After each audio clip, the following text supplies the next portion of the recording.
박희수가 마시던 문배주 잔을 내려놓고 상당히 흥분한 말투로 이훈 대표에게 얘기를 한다. 아니 그래서 지연이가 어떤 새끼 애를 임신해서 4개월이나 됐는데 지금까지 그걸 몰랐다?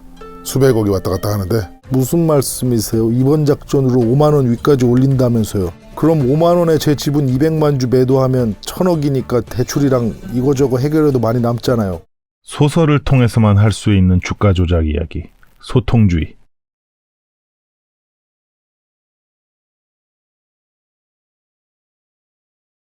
작전 세력, 그들은 어떤 방법을 쓰는가? 오늘은 세력의 매매 패턴 중 아주 기초적인 부분들을 살펴보는 날입니다. 앞선 영상들이 너무 어렵다는 얘기들이 있어서 오늘은 정말 초보적인 관점에서 다루려고 하니까 중수분들은 그냥 즐기면서 보시면 될 것 같고 자기가 고수 이상이라고 생각하시는 분들은 안 보셔도 됩니다.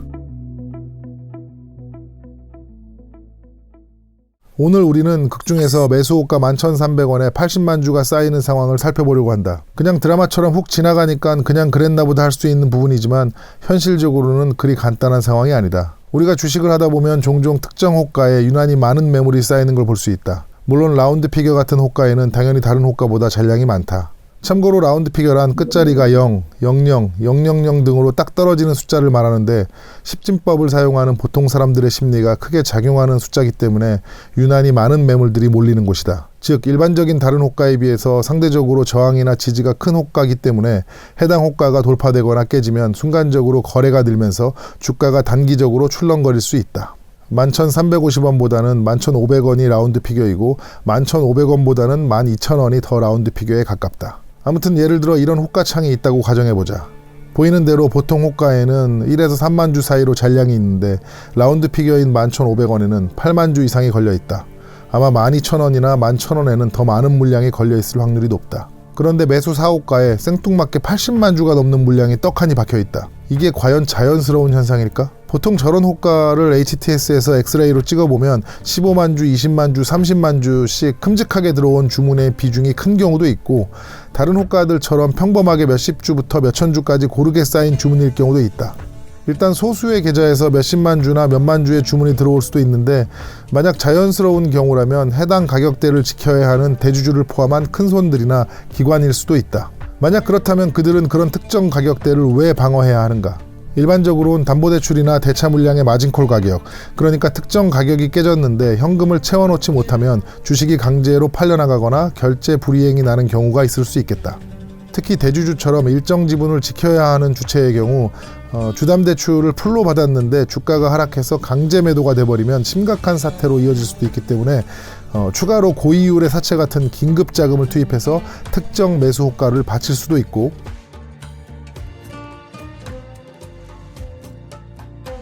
공매도를 때렸는데 주가가 급등해서 마진콜 위기인데 추가 대차도 안 되고 점상 랠리가 이어진다면 결제 불이행이라는 지옥 같은 상황이 발생될 수도 있기 때문에 죽을 힘을 다해 특정 매도 호가를 방어할 수도 있다. 그런데 여기서 잠깐, 이론상으로는 그렇긴 한데 이게 실제에서도 일어날 수 있는 일인가?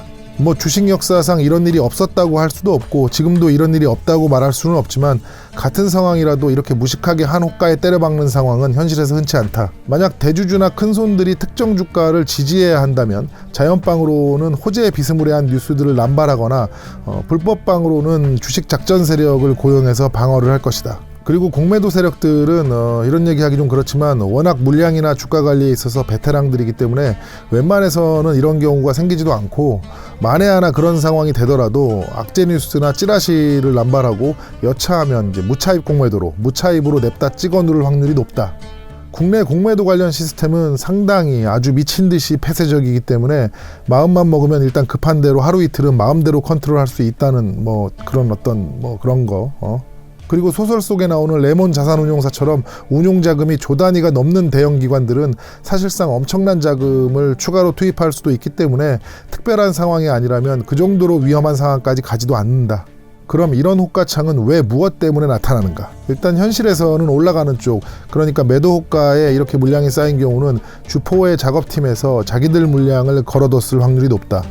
상황에 따라 이유는 다를 수 있는데 11,650원 아래에서 물량을 추가로 매집하기 위한 것일 수도 있고 급등 직전 쇼를 위한 준비물일 수도 있다. 일단 주가의 분위기가 안 좋은 상황에서 저렇게 특정 호가에 매도가 쌓여 있으면 매도를 하려는 개인들은 저 아래 호가로 매도 주문을 넣게 된다. 만약 주포가 추가 매집을 위한 것이라면 상황에 따라서는 해당 물량을 아래로 이동시키면서 아예 매도 1호가까지 타이트하게 붙여놓는 경우도 있는데 주식을 오래 한 사람들이라면 인기 중소형주에서 종종 볼 수 있을 것이다.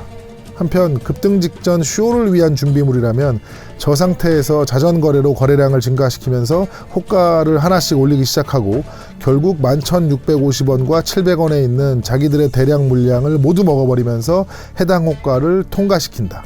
그렇게 되면 개인 투자자 비중 중 가장 큰 비중을 차지하는 하수 이하 투자자들은 뚫기 어려울 것 같은 저런 대형 매물대가 돌파되는 걸 보면서 출발이라 생각하고 너도 나도 매수에 참여하며 순간적으로 상승 화력에 이바지한다.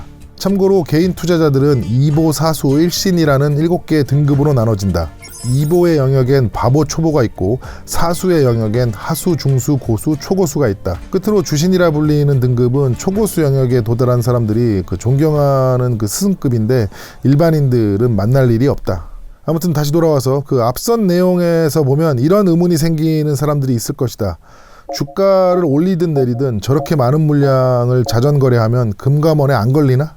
일반적인 자전거래는 100% 걸린다. 예전에 직접 실험을 해본 경험이 있는데 내가 가진 종목 A가 너무 거래가 없길래 1,000원에 한 주 매도를 걸었다가 내가 다시 매수를 한 적이 있었다. 그런데 며칠 뒤에 거래증권사에서 전화가 왔다. 이번에는 처음이라 구두 경고인데 또 이러면은 이제 서면으로 경고가 나가고 그 다음에는 이제 거래 정지가 될 수 있다고.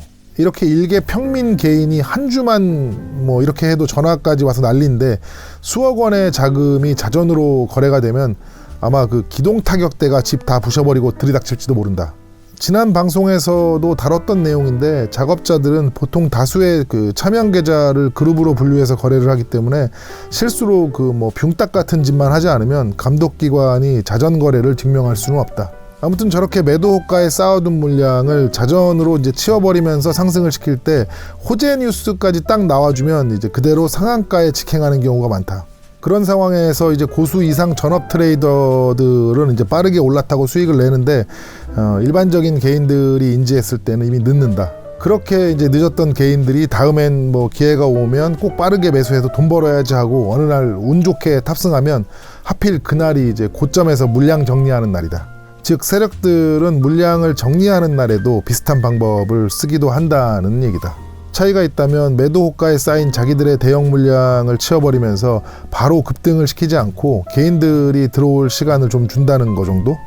아무튼 이때는 들어오는 개인들에게 자신들의 물량을 넘겨야 하기 때문에 순간적으로 유난히 많은 호재 뉴스가 쏟아지기도 하고 악질 세력들은 리딩방을 이용하기도 한다. 간혹 진짜 상한가로 잠그거나 잠그는 척 하면서 물량을 넘기는 경우도 있는데 보통 이런 경우 종가는 음봉으로 마감할 확률이 상당히 높기 때문에 만약 고점에서 샀다면 산지 하루 만에 마이너스 30%가 넘어가는 영화 같은 일을 경험할 수도 있다. 아무튼 오늘은 이렇게 호가창과 관련해서 세력들이 사용하는 매매 방법들 중에 아주 기초적인 부분을 살펴봤습니다.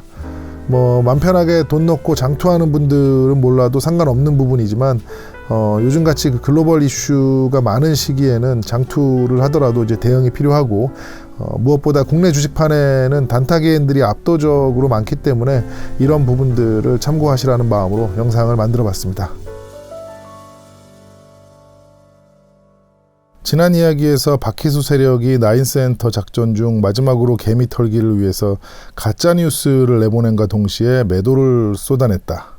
급락하는 주가를 보며 쏟아내는 개인들의 투매 물량과 함께 자신들의 매도 물량까지 자전으로 다시 받으며 최종적으로 매집 물량을 맞춘 박희수 세력.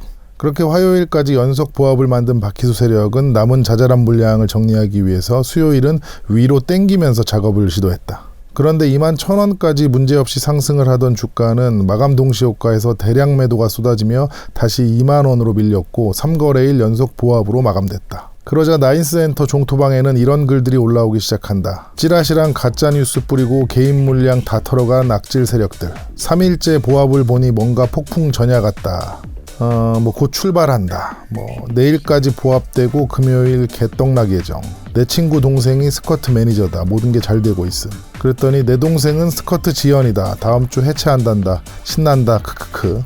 여기서 지랄들 하지 말고 열심히 일해서 돈 벌어라. 그리고 마지막에 스커트 해체설 나온다, 내일 장초에 튀어라, 뭐 이런 글들이 있네요. 이런 종토방 글들은 대부분 쓰잘데기 없는 글들이 많다. 그러나 아주 가끔은 100% 정확하지는 않지만 얼추 비슷하게 중요한 정보를 잠깐 흘렸다가 지우는 사람들도 있다. 이런 상황에서 나인스엔터는 어떻게 될 것인가? 베인츠 S620 오른쪽 뒷좌석에 앉아 담배를 피우며 김재윤 이사와 통화를 하고 있는 박희수 대표. 아니 이제 와서 컴백 늦추면 어떡해? 난들 아냐. 일단 이 대표 만나서 얘기 들어봐야지. 얼마나 지연이래? 일정은 아직 모르고 일단 만나서 얘기하기로 했어.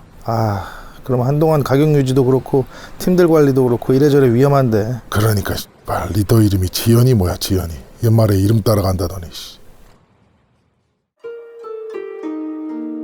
박희수가 마시던 문배주 잔을 내려놓고 상당히 흥분한 말투로 이훈 대표에게 얘기를 한다. 아니 그래서 지연이가 어떤 새끼 애를 임신해서 4개월이나 됐는데 지금까지 그걸 몰랐다?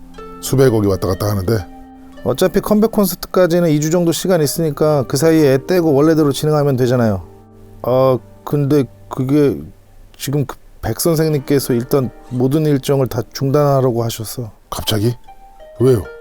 사실 지연이 그 백 선생님이 직접 데려온 애거든요. 그래서 선생님도 화가 많이 나셨는지 애들 모두 찢어서 별장 보내놨고 그냥 일단 다 중단하라고만 하셨어요. 그래서 저도 지금 애들이랑 연락이 안 돼요. 근데 백 선생이 누구예요? 내가 얘기 안 했었나? 백현진이라고. 이 대표 얘기 들어보니까 나인스 쩐주더라고. 겉보기엔 나인스엔터의 주인은 대주주인 이훈 대표였지만 사실은 지금의 이훈을 만들어준 백 선생이 진정한 실세였다. 백 선생은 대주주인 이훈의 지분을 담보로 부당한 대출을 실행해 자신이 지시한 부동산, 채권, 주식 등에 투자를 하도록 했는데 그 모든 과정과 시스템은 이훈 대표에 대한 일종의 목줄이었다. 그런 이윤과 주가 조작을 공모한 박희수는 잘못된 나인스 지분 담보 관련 서류 등을 확인하고 심각한 문제가 생겼음을 직감했다. 이런 상황을 혼자만 파악을 못하고 헛다리를 짚고 있는 이 대표에게 참았던 화를 쏟아내는 박희수. 이런 상황에서도 선생님 하는 거 보니까 이 대표님 거의 그냥 등신 느낌인데. 아니 박 대표 무슨 말을 그렇게 내가 나이도 더 많은데 그럼 야 이발 형님아, 스탁론이면 보통 대출이 200~300% 나오는 거고 담보 비율도 많아야 130인데 180이 뭐야 180이. 지금 이 상태면 이번 작전 제대로 성공하고 이 대표님 지분 다 날려도 해결 안 될 것 같은데요? 무슨 말씀이세요? 이번 작전으로 5만원 위까지 올린다면서요? 그럼 5만원에 제 지분 200만 주 매도하면 1000억이니까 대출이랑 이거저거 해결해도 많이 남잖아요. 이 대표를 쳐다보던 희수가 도저히 참을 수 없다는 표정으로 한숨과 함께 담배 연기를 내뿜는다. 이거 우리 이발 형님이 꿈을 꿨네. 와 진짜 씨발. 목표가는 대주주가 홀딩할 때 얘기지 그게 말이 됩니까? 희수가 결국 못 참겠다는 듯이 큰 소리로 밖에 있는 조 부장을 찾는다. 조 부장 들어와. 갑자기 조 부장은 왜? 이 대표 이발 형님 상태 보니까 여차하면 200만 주 폭탄 터뜨리겠다. 그거 터지면 우리 다 죽어. 조 부장과 직원들이 들어와서 허리를 숙여 인사를 하자 지시를 내리는 박희수. 조 부장 여기 이 대표님 알지? 우리 거기로 좀 모시고 가서 정중하게 빨개 벗기고 내가 연락할 때까지 감시하고 있어. 그렇게 박희수 세력과 이훈 대표가 공모한 수백억짜리 작전은 대한민국 돈 세탁장인 백 선생의 공격으로 통째로 날아갈 위기에 처했다. 아무튼 뒤쪽으로 가면 시장 물량의 절반 이상을 매집한 박희수 세력이 대주주 지분을 컨트롤할 수 있는 백 선생과 전면전을 하는 과정에서 이런 장면들이 나옵니다. 호텔 룸에서 희수, 재윤과 3자 통화를 하며 나인스엔터의 실시간 거래 정보를 보고 있는 무빈. 동적 VI 동시호가 시간이 얼마 남지 않은 시점에 11,300원에 80만 주의 매수 주문이 들어와 쌓이자 박희수 세력은 모두 극도의 긴장감에 휩싸인다. 이거 우리 지금 던지면. 재윤이 너무 흥분을 해서 그런지 호흡도 일정치 않고 말도 더듬자 무빈이 바로 끼어들며 정리를 한다. 안 돼요. 지금 남은 96만 주 모두 던져버리면 이번 것만 50억 손실 확정입니다. 말 미치겠네. 저거 백선생 허수 주문일 수도 있잖아. 어차피 저거 물량 다시 뺀다 해도 그래봤자 하한가라 우리한테 더 최악은 없어요. 만약에 저거 다른 데서 들어온 진짜 매수면 우린 더 위에다 매도해도 되잖아. 그 순간 남은 동시호가 시간을 알리며 결정을 재촉하는 재윤. 1분 20초 남았어. 던질지 말지 빨리 결정해야 돼. 말 지금 시간을 세고 앉았어. 대안 없어? 네가 맨날 전문가라며. 지난주에 매도한 게 20억쯤 수익 났으니까 지금 손절로 마이너스 50억 맞아도 전체 손실은 10% 정도야. 지금이라도 남은 거 다 던지자. 아니요. 우리 나인스 작업하고 오늘 같은 거래 본 적 있어요? 백선생 장난질이든 뭐든 지금 시장 매수세도 들어오고 있는 것 같은데 이대로면 우리가 작업할 때보다 판이 커요. 그래서 큰 판이 만들어졌으니까 오히려 우리 스타일대로 VI 풀리자마자 바로 상승형 매도 우위 패턴 작업 실행해야 됩니다. 이미 무빈의 단호함과 패기 쪽으로 생각을 기울인 희수가 작업 수량을 묻는다. 수량은 매수 50만, 매도 100만. 매수 50만? 미쳤어? 그러다 실패하면 또 수십만 주를 떠안아야 돼. 재윤이 다시 한번 무빈을 제지해보지만 이번에도 무빈은 굽히지 않고 결정타를 날린다. 이 대표 반대 매매 가격 11,200원. 어차피 그거 깨진 채로 장이 끝나면 그때는 진짜 지옥이 돼요. 백 선생도 그걸 깰 생각은 없으니까 11,300원에 매수로 물량을 댄 거라고요.